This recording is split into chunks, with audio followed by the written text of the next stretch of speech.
Wagon, what you cooking? Let me ask you. Whoop. Nah. All right. Next up, we got my man Nick Brewer, professional comedian extraordinaire. Swag, give a round of applause for Nick, y'all.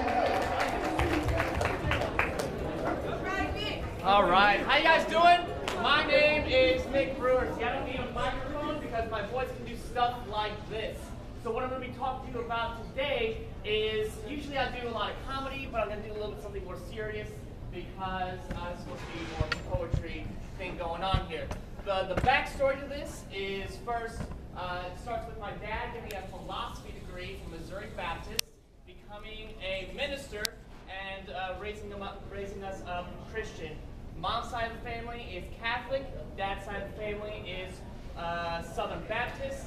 And so I'm going to tell you the story about my last church visit. This is my current conclusion, so we have no further illusions. Now, I wanted this experience to be exciting and new, but this church service, it's passed me about as fast as glue. See, I wanted to learn about vicarious redemption, how one doesn't have to earn their way to the afterlife or an exemption. But this man stands up that I do not know. He says, I'm going to talk to you about sex. And I thought, oh, no. He begins his sermon by handing out this rose and says, please pass this around. All should smell this. Please don't be selfish. He continues his sermon by firing from the hip. You don't want to get pregnant, do you? It's all fun and games till you got herpes on your lip. But I am not hungry for the rest. This is fear-mongering at its best. He calls back for his rose at the very end. And the stem that was once straight as a pen is now askew. In the petals, there's only one or two. But his crescendo, his climax, take this flower inside his fist and yell, who would want this? Who would take this broken rose? It represents the whore with a broken nose. I remember, for the first time in my life, true anger. For this man I do not know, for this complete stranger, because he does not understand the point of resurrection, is that you can look in the mirror and find a perfect reflection and strike a pose. God doesn't care about your past life or your broken nose. Don't you get it? Jesus wants the rose. The whole point of you're so stupid, you're as dumb as a pigeon. You're not even teaching your own goddamn religion. So that's it. I quit. I'm letting go. This side bandwagon, I'm dropping off of this emotional baggage to take a trip. I'm finally letting go of this grip because I cannot continue to live my life this way, finding perfect things to say. Because if this is the way that Christians have to stay, if this is your game, I don't want to play.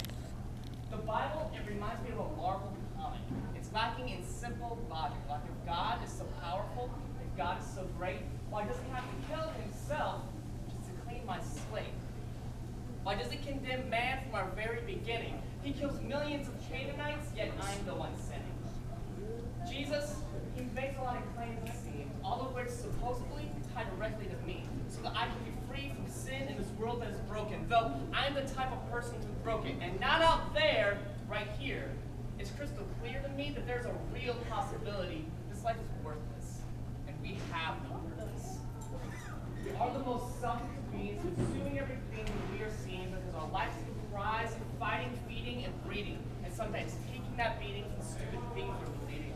All I want to know is what God wants from me, what I should believe. As God I cannot see, and the grace that was given for free, on the life I did not live, on the death I did not die, on the path I cannot walk, on the truth that many mock, on the Christ that several say he lied his way to grave. On that line that we all should follow, that I should stake my hope.